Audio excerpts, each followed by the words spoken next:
Ողջույն սիրելի հետևորդներ, կրկին ես ջավախքում եմ, այսօր ձեզ համար պատրաստել եմ շատ հետաքրքիր էմոցիաներով հագեցված վիդեո։ Ընկերներիս հետ միասին որոշեցինք գնալ Փարվանա լիճ, ձուկ բռնելու, պատրաստելու։ Ինչպես տեսնում եք, լիճը ամբողջությամբ սառցապատված է։ Եվ ինչպես գիտենք, այն հայտնի է ռյապուշկա ձկնատեսակով, որը շատ հայտնի է մեր տարածաշրջանում։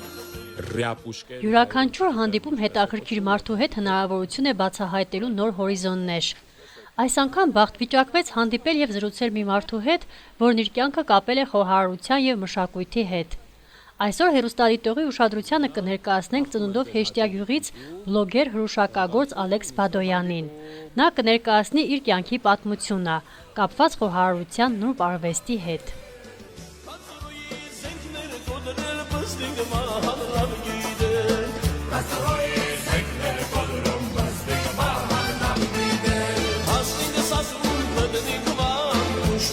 Ողջույն, ես Ալեքսն եմ, ծնվել եւ մեծացել եմ Նինոց-Մինդայի շրջանի Հեշտյա գյուղում, արդեն 15 տարի է մոտ ես ապրում եմ Թիֆլիսում, սովորել եմ Թիֆլիսի պետական համալսարանի տնտեսագիտական բաժին, բայց 8 տարի աշխատել եմ միջազգային կազմակերպության մեջ, նախագծերի կոորդինատոր եմ եղել, այնուհետև երկար ժամանակ նստելով թղթապահության բան հոգնեցի եւ քանի որ ես ասենց ստեղծագործող խարվեստին ավելի մոտ մարդ, որոշեցի, որ պետք է այդ բանին, այդ աշխատանքին վերջ պետք է տամ, որտեվ ուրիշ նախասիրություններ ունեի, սիրում էի, որ խոհանոցում փսայի բան, այդտենց որոշեցի, ավելի ճիշտ ինձի բան, այդ մեր կազմակերպությունը, որտեղ աշխատում էի, այնտեղ ինձի տեսան, որ ես ինչ-որ սեր ունեի խոհանոցի նկատմամբ, եւ այլն որոշեցին տնօրենը որոշեց որ պիտի օգնի որ գնամ սովորեմ ավելի պրոֆեսիոնալ խոհարարություն, ավելի ճիշտ ոչ թե խոհարարություն, այլ հրուշակագործություն։ Մի խոսքով 2020 թվականին այդտենց արդեն Թիֆլիսում ընդունվեցի շատ հայտնի շեֆ կոնդիտեր բան շեֆ հրուշակագործս եմ Դավիթի մոտ, ինքը շատ հայտնի է Թիֆլիսում եւ ոչ միայն Թիֆլիսում, շատ երկրներում ինքը լավ կվալիֆիկացված մասնագետ էր։ Մոտ 1-2 ամիս ես բազային կուրս վերցրեցի իր մոտ, սովորեցի հիմքային այդ հրուշակագործություն, ֆրանսիական բաժին, հացաբուլկեղեն եւ մեր կլասիկ առօրյա ինչ որ մեր Վրաստանում շատ հայտնի էր այդ կլասիկ սովետական թխվածքներ։ Դրանից հետո մեր կազմակերպության հետ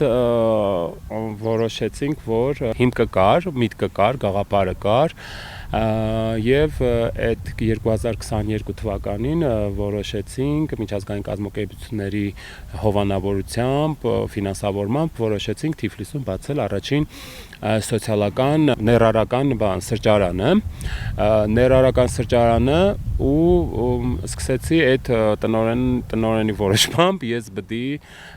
ղեկավարեի ամբողջ խոհանոցը, այդ ամբողջ մենյուն, ստեղծեի, սարքեինք եւ տրեյնինգներ, այդ հաշմանդամություն ունեցող, այսինքն համանապակ հնարավորություն ունեցող անձանց վերապատրաստել եւ այլն, մի խոսքով ստացվեց ամեն ինչ, ջանք ու եռան դրեցի մեջը, սկսեցի աշխատել,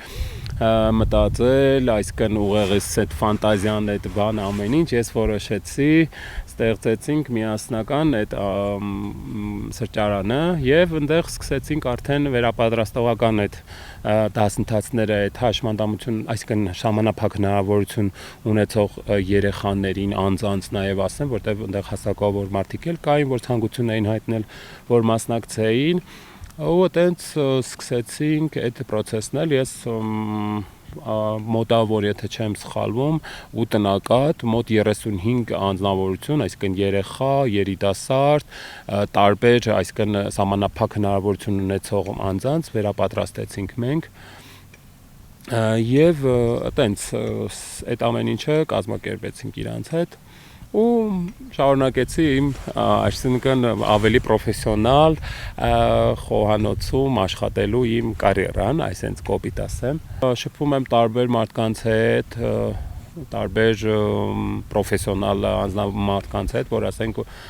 փորձի փոխանակումը միշտ օգուտ է բերում։ Ալեքսանդր Բադոյանը խոհանոցում իսկական արվեստագետ է, նվիրված իր գործին ու հայկական մշակույթին։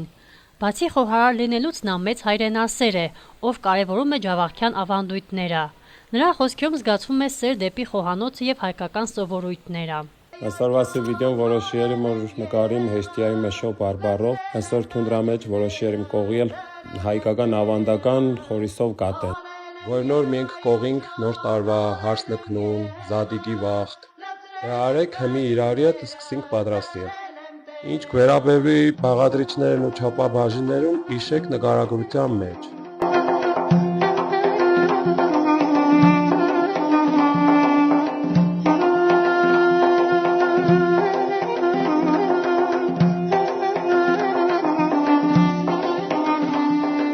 Դեք ինչ շատ դժվար է որ խոհանոցում աշխատում ես մոտ 8 ժամ, 9 ժամ անընդհատ ոտքի վրա, անընդհատ ճգնաժամային սիտուացիաներում աշխատելով արդեն հոգնում ես։ Սա շատերն ասում են կոմոդ ստացվում է, դե ինչ չես սկսում քո անձնական բլոգը եւ այլն։ Թեկուզ փոքրիկ, ասենք ինչ որ դեսերտներով, ասենք հեշտ որ մարդիկ պատրաստեն բան կամ ասենք ինչ որ կիսվել ավելի պրոֆեսիոնալ բաներով գաղտնիքներով, բայց թե միշտ ալարում էի, այսինքն կոպիտ ասած, հետո անցած տարի որ եկա նոր տարուն գյուղ էի գալիս, դե ես ամեն անգամ կապ ունեմ գյուղի հետ, միշտ գնում գալիս եմ գյուղում, որ չլինի նենց էլ չլինի, 2 ամիս, 1 ամիս մեկ գնում գալիս եմ, որոշեցի որ հիշել էի այսինքն մանկությանս այդ բաները, որ տատի միշտ թոնիրը վառում էինք, հաց էինք կողում, յուղ էինք հալում, այդ ամեն ինչը ճմուրք սարքեինք, այսինքն մեր բարբարով ասեմ, ու այտենց մի օր այսինքն բադաղական մտքովս անցավ, ասի լավ կլներ մի հատ բան պուտուկով այդ կացայով իջացնենք թոնրի մեջ հարիսա, որովհետև շատ եմ սիրում հարիսան, դե այդ գաղափարը պատահական, ասենք, այդպես որոշեցինք սպոնտալ եւ սկսեցի փնտրտուքներ թե որ բան ով ունի թոնրատուն, որտեղ կարելի է նկարել եւ մեր գյուղի հոգեվորականին խնդրեցինք, որտեղ իրենք ունեն, ինքը սիրում է այդ ամեն ինչը, Տեր Անդոնին խնդրեցինք ինքն էլ է սիրում նման, ասենք, հին այդ հնական բաները պահպանել, ինքը շատ բան կացաներ ունի, կավե ամաններ ունի, լիքը լավ բաներ ուներ ու շատ ինքը կոլորիտային բան ունի, թոնրատուն։ Որոշեցինք իրար հետ իջացրեցինք, դե այտենց գցեցինք վիդեոն, մի աժոտաժ գնաց, ամբողջ մոտ արդեն 300,000-ին մոտիկանում այդ բան դիտումները, շատ դրական, շատ ասենք բան, ասենք ոնց ասեմ, ջերմ բաներ ստացանք մարդկանցից, հետադարձ կապ Օձի, պետք է ասի, օձին դե ռուսերեն, մենք սովոր ենք, ինչ անեմ, որտեվ տարբեր մարդկանց հետ է շփվում, տարբեր լեզուների հետ, մի քիչ չես կարող հայերեն այդ լրիվությամբ, չնայած որ ես լավ գիտեմ հայերեն, դե այտենց ստացվեց այդ վիդեոն գնաց, հետո այսպես ոնց որ մի տեսակ մոտիվացիա առաջացավ, դե մյուս օրը ինչ պատրաստենք, իմ ուշքն ու միտքն էլ այսպես բան ասեմ, այդ ես շատ եմ սիրում հայկական գաթան, դե իմ մասնագիտության պրոֆեսիոնալ մասնագիտությունը դա բանն է, հերոշակագործությունը, ինչու ոչ, որտեվ ես մի քիչ նպատակ ունեմ, որ ասենք միջազգային հարտակները, այ մեր գաթան, որ ասենք լինի այն հավասար կողքի են, որ ասում են ֆրանսիական կրոսաններ, եսի ինչ իտալական տիրամիսուներ, դե ամբողջ աշխարհը գիտի, ոնց էլ չնի, մարդիկ գիտեն, չէ, որ տիրամիսու կա, իտալական է, ասենք կրոսանը հայտնի է ամբողջ, թող լինի, որ հայերն էլ գաթա ունեն հայկական ու ասենք կարելի է կատարելագործել, ասենք միջազգային խոհանոցների հետ մրցել նաև մեր հայկականով ամեն ինչ, որտեվ կարևոր է, շատ կարևոր է, որ մերը պահենք, մեր մշակույթը, որտեվ շատ հարուստ մենք հին ազգ ենք, հայտնի ազգ ենք, այսպես ասեմ, ամբողջ աշխարհը դե գիտի, դե ազգեր էլ կան, որ փորձում են մեզի ոչնչացնել, բայց թե չի ստացվի, առաջինը մենք պետք է մեր այսպես պատրիոտիզմ հոգով ու եռանդով ու բանով միշտ սիրենք մերը։ Եթե մենք չսիրեցինք, իրոք կպարտվենք ամեն ինչում։ Կարևոր է, որտեվ մենք աշխարհին միայն մեր մշակույթով, մեր ճաշատեսակներով դա էլ է կարևոր, դա էլ է պատերազմ, հետո ինչ որ ռազմավարություն դա ֆիզիկական պատերազմները ուրիշ է, բայց դա էլ մի ուրիշ պատերազմ է, որ ասենք պետք է պահենք մեր, եթե մենք չպահենք, ուրիշը կգողանա, կատարելագործի այդ ամեն ինչը ու հետո կնստենք, ասենք, էսի մերն էր, բա ուր գնաց, ինչի մենք չարեցինք։ Հիմա դարելա լիքը ուտեստներ կան, որ ասենք հայկական ծագումներ ունեն, ասենք գնում են թուրքականի տակ, որտեղ մարդիկ սովորել են, որտեղ թուրքերը սովորեն, ասենք այդ ուտեստը ամբողջ աշխարհին, ոնց են, որ ասում են PR, չէ, հիմա այդ սև մարքեթինգը որ կա, իրենք կատարելագործում են, գողանում են, այտենց հետո արդեն սեփականացնում են։ Մի որոշ ժամանակ հետո արդեն չես կարող ինչ որ ոչ մի բանով կանգնես ասես, թե սա մերն է։ Լինելով խոհարար հրուշակագործ մեզ հետաքրքրեց, արդյոք տան անդամների համար նա պատրաստում է համեղ ճաշեր։ Ահա թե ինչ պատասխան տվեց Ալեքսանդր Բադոյանը։ Ասեմ այո, ես որ գալիս եմ գյուղ, մերոնք անըմբեր սպասում եմ, որ եկա մեր ճաշի փողը, պետք է եփի։ Այսօր հաջարով եւ սնկով փլավ եմ, պատրաստ է նոր եկել եմ ստեղ, 4 տան էի պատրաստել, քանի որ հիմա բան է, պահքի շրջան է, փորձում ենք, ասենք, այդ ավանդական ավելի պահքի ուտեստներ պատրաստել, դե այնտեղ ծիթայուղով,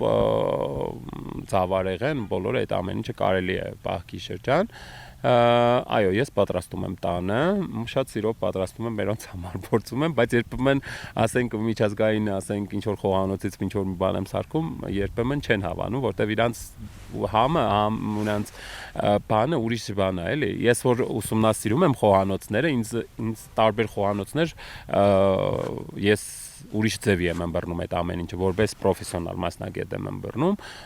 եւ սիրում եմ։ Շատ խոհանոցներ կան, որ շատ ուտեստներ կան, որ ես սիրում եմ։ Որ ասում են եվրոպական ձևով, ես չգիտեմ ինչ ձևի են հարս մտցնումներ, եսիմ ինչ պսակադրություններ, եսիմ ինչ ֆուրշետներ, օքեյ, անենք, բայց ասենք կարելի է այդ ֆուրշետները, ասենք, ոչ թե ֆուրշետին դնես բրուսկետա իտալական, բայց դնես հայկական փոքրիկ գաթաներ, հայկական թխվածքաբլիթներ, հայկական զարդանախշերով, հայկական ինչ որ մի բանով, որ մենք էլ մեր հայկական ֆուրշետը դնենք, ասենք, այդենց ֆուրշետ բառը շատ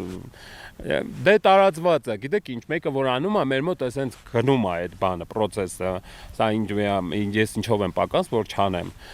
Հետո էլ դե հասկացանք մեր այդ հին հնադարյան բաները, հնադարյան չէ, այդ հնադարյան բանը կարող ենք մենք ժամանակագիծ ձևով ներկայացնենք։